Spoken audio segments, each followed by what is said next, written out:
ఇక్కడ కొన్ని points rise అవుతున్నాయి. ఏంటంటే స్లో అండ్ బౌన్స్కి అంతగా ఆకట్టుకొని పిచ్ అంటున్నారు. బట్ 4 కాంబో స్పిన్నర్ని మళ్ళీ రిపీట్ చేసే అవకాశం ఉంది. సేమ్ అదే స్క్వాడ్ని మళ్ళీ ప్లేయింగ్ 11ని మళ్ళీ రెప్లికేట్ చేసే అవకాశం ఉంది అంటున్నారు. బట్ ఏంటంటే రచిన్ రవీంద్ర కానీ లేకపోతే గ్లెన్ ఫిలిప్ కానీ విలియమ్సన్ కానీ ఆల్రెడీ మన మ్యాచ్లో ఒక్క రచిన్ రవీంద్ర తప్ప మిగతా వాళ్ళందరూ క్లిక్ అయిన పరిస్థితి. ఎందుకంటే ఇప్పుడు లాస్ట్ మ్యాచ్ సౌత్ ఆఫ్రికా మీద చూసుకున్న Williamson played well, Rachin Ravindra played well. But వీళ్ళు ఎక్కువగా స్పిన్ని బాగా అడాప్ట్ చేసుకుని ఇండియన్ పిచ్చెస్ కానీ లేకపోతే ఇండియన్ పిచ్చెస్లో బాగా అడాప్ట్ అయ్యి స్పిన్కి తగ్గట్టుగా వీళ్ళు కూడా ఎక్కువ బోర్డు మీద రన్స్ స్కోర్ చేసే అవకాశం ఉన్న నేపథ్యంలో ఒక బౌన్సర్ని తీసుకోవాలి. ఎందుకంటే ఫస్ట్ మ్యాచ్ మనం చూసుకుంటే, అంటే మన మ్యాచ్ చూసుకుంటే అగెయిన్స్ట్ న్యూజిలాండ్, హార్దిక్ పాండ్యా ఇటు విలియమ్సన్ని, if I'm not wrong correct me, ఇటు విలియమ్సన్ని రచిన్ రవీంద్రన్ అయితే అవుట్ చేశాడు. విలియమ్సన్ కూడా నేను అనుకుంటూ హార్దిక్ పాండ్యానే అవుట్ చేశాడు. కాబట్టి ఒక పేసర్ని ఒక స్పిన్నర్ ప్లేస్లో, అది కూడా ఒక బౌలర్ పేరు చెప్తున్నారు, కుల్దీప్ యాదవ్ని he might be replaced with Harshdeep Rana అన్నట్టుగా కూడా ఒక వార్తలు కానీ చాలామంది కోరుతున్న పరిస్థితి కనిపిస్తోంది. Is it possible? అయ్యే అవకాశం ఉందా, లేకపోతే రిపీట్ చేస్తారా? కుల్దీప్ అన్ఫార్చునేట్ టైమింగ్ కుల్దీప్ది. ఎప్పుడు క్వాలిఫైయర్స్ మీరు అడిగే ప్రీ నాకౌట్ స్టేజెస్ వరకు బాగా బౌలింగ్ చేసి నాకౌట్కి వచ్చేసరికి అంతగా తనపైన ఉన్న ఎక్స్పెక్టేషన్స్ అంచనాల్ని అందుకోలేక హీల్ ఫాల్టర్. సో అదే జరిగింది ఆస్ట్రేలియాతో కూడా. He went for I think 10 ఓవర్స్కి I think he went for 56 runs and I think he took 2 wickets. So అది still not it's not a bad record. But Kuldeep యాదవ్ని రీప్లేస్ చేస్తే ఇండియాకి ఉన్న spin advantage will be majorly gone. ఎందుకంటే కుల్దీప్ రచిన్ రవీంద్ర పైన or even for New Zealand likes to sweep allot.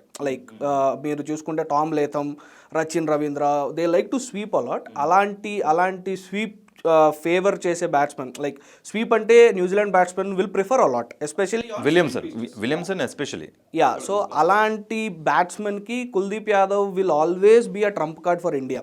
మనకి కుల్దీప్ యాదవ్కి కరెక్ట్గా కానీ if it is his day, అది ఆయనకి ఫేవర్ అయ్యే డే అయితే మాత్రం Kuldeep Yadav will be a game changer. So ఆ విషయంలో కుల్దీప్ యాదవ్ని తీసేయరు అనేది నా ఒపీనియన్. సో మనం ఆ విన్నింగ్ టీం ఏదైతే ఉందో దాన్ని రిపీట్ చేస్తాం, అన్లెస్ షమీ స్టిల్ స్ట్రగ్లింగ్ అలా ఉన్నప్పుడు. షమీ స్ట్రగ్లింగ్ గురించి మాట్లాడాలంటే లాస్ట్ న్యూజిలాండ్ మ్యాచ్తోనే శాంట్నర్ వేసిన బంతికి ఆల్రెడీ రైట్ సైడ్ కొంచెం ఇబ్బంది పడుతున్న పరిస్థితి అనుకున్నాం. బట్ మధ్యలో బౌలింగ్ వేస్తున్నాడు, డగౌట్లోకి వెళ్ళి కూర్చుంటున్నాడు, తర్వాత మళ్ళీ తిరిగి వస్తున్నాడు, కొంచెం ఇబ్బంది పడుతున్నట్టుగా కనిపిస్తోంది. Might Shami be replaced with Harshit Rana అనుకోవచ్చా? ఇఫ్ ప్రొవైడెడ్ షమీ ఇంజురీ చాలా సీరియస్ అంటే then there is a possibility. But all in all I think India will go with 6 ఎవరైతే 4 spinner combo plus this Hardik Pandya and Shami. Okay, ఒకవేళ నేను డౌన్ ద ఆర్డర్ చూసుకుంటే, middle order కాకుండా down the order చూసుకుంటే హర్షిత్ రాణా వచ్చే possibilities చాలా తక్కువ అంటున్నారు. 4 కాంబో స్పిన్నర్ ఆప్షన్ అనేది మళ్ళీ రిపీట్ చేసే అవకాశం ఉందంటున్నారు. వరుణ్ చక్రవర్తి రోల్ ఎలా ఉండబోతోంది? ఎందుకంటే ఆల్రెడీ మనకి ఒక మిస్టిక్ స్పిన్నర్ లాగా, ఒక ఎక్స్ ఫ్యాక్టర్ లాగా మనం చూస్తున్నాం.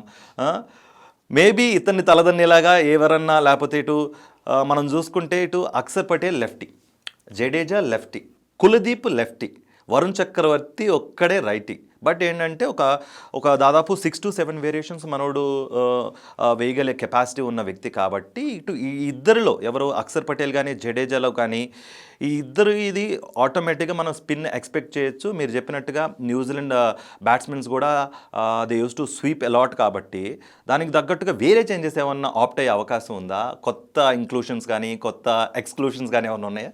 లేదు, వరుణ్ చక్రవర్తి సంగతి మాట్లాడుకుంటే Varun Chakravarthy should be there in the team.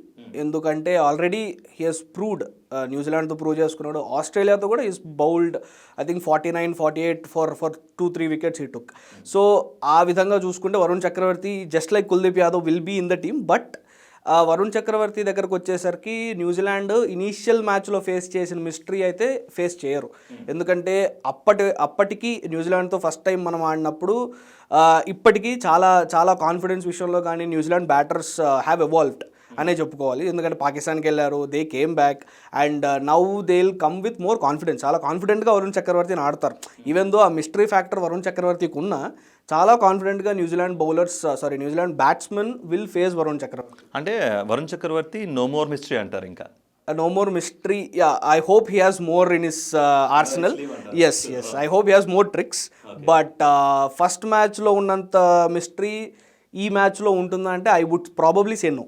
Okay. And bowling ఎక్కడ తీసుకునే అవకాశం ఉంది? బిఫోర్ పవర్ ప్లేనా, లేకపోతే ఆఫ్టర్ పవర్ ప్లేనా, లేకపోతే second power play, third power ప్లేలో అట్లా ఓల్డ్ అయ్యే కొద్దీ వరుణ్ చక్రవర్తిని తీసుకొచ్చే అవకాశం ఉందా? లేకపోతే స్టార్టింగ్ ఓపెనింగ్నే షమీతో పాటు ఫస్ట్ స్పెల్ అనేది ఒకవేళ వరుణ్ చక్రవర్తికి ఇచ్చి ఇటు రచిన్ రవీంద్ర మీద కానీ లేకపోతే మిగతా బ్యాట్స్మెన్ మీద కానీ కొంచెం ప్రెషర్ తీసుకొచ్చే అవకాశం, స్టార్టింగ్ నుండే ప్రయత్నం చేసే అవకాశాలు ఏమైనా ఉన్నాయా? యాజ్ పర్ ద టాస్ గురించి మాట్లాడదాం. అందుకని ఈ సజెషన్ యాక్చువల్లీ అశ్విన్ ఇచ్చారు, Ravichandran Ashwin, just before India versus Australia semi-final.